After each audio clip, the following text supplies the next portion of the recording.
নানুর বিধানসভার কঙ্কালী পঞ্চায়েতের দুই তৃণমূল নেতাকে দেওয়া হলো নিরাপত্তা রক্ষে। নানুর বিধানসভার কঙ্কালী পঞ্চায়েতের দুই তৃণমূল নেতার বাড়িতে বোমাবাজির ঘটনায় অবশেষে নিরাপত্তা রক্ষী পেলেন তারা। কঙ্কালী পঞ্চায়েতের উপপ্রধান মোহাম্মদ ওহিউদ্দিন ওরফে মামুন শেখ গত 4 জানুয়ারি তার লায়েক বাজারের বাড়িতে বোমাবাজির ঘটনা ঘটে, জানিয়ে দলের গোষ্ঠীদ্বন্দ্বের অভিযোগ উঠে আসে। ঘটনার পর থেকেই তিনি নিরাপত্তাহীনতায় ভুগছিলেন এবং সেই আতঙ্কে পঞ্চায়েতে যেতে পারছিলেন না বলে অভিযোগ করেছিলেন। তারপর অবশেষে সোমবার বীরভূম জেলা পুলিশ প্রশাসনের তরফে তাকে একজন সশস্ত্র কনস্টেবল নিরাপত্তারক্ষীর দায়িত্ব দেওয়া হয়। নিরাপত্তা পেয়ে তৃণমূল নেতা মামুন শেখ জানান, এবার তিনি নিশ্চিন্তে পঞ্চায়েত কার্যালয়ে যেতে পারবেন। অন্যদিকে একই দিনে একই সঙ্গে কঙ্কালীতলা পঞ্চায়েতের কনভেনার আলেফ শেখকেও সশস্ত্র নিরাপত্তা দেওয়া হলো প্রশাসনের পক্ষ থেকে। উল্লেখ্য, গত 16 জানুয়ারি তার বাড়িতেও বোমাবাজির ঘটনা ঘটে, জানিয়ে এলাকায় চাঞ্চল্য সৃষ্টি হয়েছিল। এই নিরাপত্তা ব্যবস্থা প্রশাসনের তরফে কার্যকর হওয়ায় রাজনৈতিক মহলে গুঞ্জন শুরু হয়েছে। পুলিশ জানিয়েছে, আইন শৃঙ্খলা রক্ষার স্বার্থে যাদের ঝুঁকি রয়েছে তাদের সুরক্ষা দিতে প্রশাসন প্রস্তুত, তাই ওই দুই তৃণমূল নেতাকে নিরাপত্তা দেওয়া হয়েছে। বোলপুর থেকে শুভদীপ গুইয়ের রিপোর্ট, ক্রাইম প্রেস বেঙ্গল নিউজ।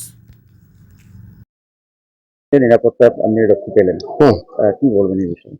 এই বিষয়ে আপনারা জানেন, কদিন আগে আমার ঘরে বোম পড়েছিল। আমি খুব আতঙ্কেই ছিলাম। তা নিরাপত্তা রক্ষী পেয়ে আমি একটু মিটিং মিছিল করতে খুব ভালো হবে। আবেদন কি জানিয়েছিলেন? হ্যাঁ, প্রশাসনের কাছে প্রশাসনের কাছে আবেদন করেছি। এরপরে কি আর কোনো সেই ইয়ে কি থাকবে, ভয় থাকবে? না, সিকিউরিটি পেয়েছি, আবার সব জায়গায় যেতে পারবো, মিটিং করতে পারবো। এর আগে কি ভয় হচ্ছিল? একটু তো ছিলই। কে বা কারা বোম মেরেছিল সেটা কি জানতে পেরেছেন? সেটা এখনো জানতে পারবে, প্রশাসন দেখছে ব্যাপারটা। তারপরে কি সিকিউরিটি আপনাকে কয়জন দিয়েছে? একজন নিরাপত্তা এই সশস্ত্র আবার করবে। কতটা প্রাণ সংশয়ের মধ্যে ছিল? প্রচণ্ড প্রাণ সংশয় ছিলাম। আপনারা দেখেছেন যে আমি 4-5 মাস থেকে পঞ্চায়েত যেতে পারছি না। মমতা বন্দ্যোপাধ্যায় যে জনমুখী উন্নয়নমূলক কাজ মানুষের জন্য, সেগুলো করতে পারিনি। এলাকার উন্নয়নের কাজে পৌঁছাতে পারিনি মানুষের কাছে।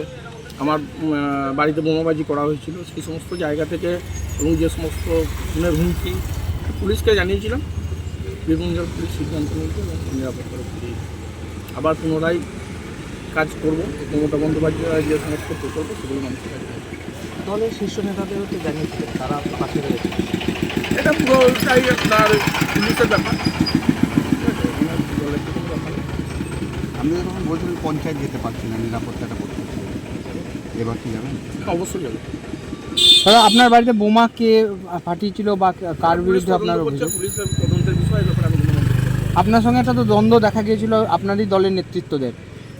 যেখানে পুলিশ তদন্ত করছে, তদন্ত যে ঘটনায় চলছে সেখানে আমি কোনো মন্তব্য করছি না। কয়জন নিরাপত্তা রক্ষী? একজন সশস্ত্র বাহিনী।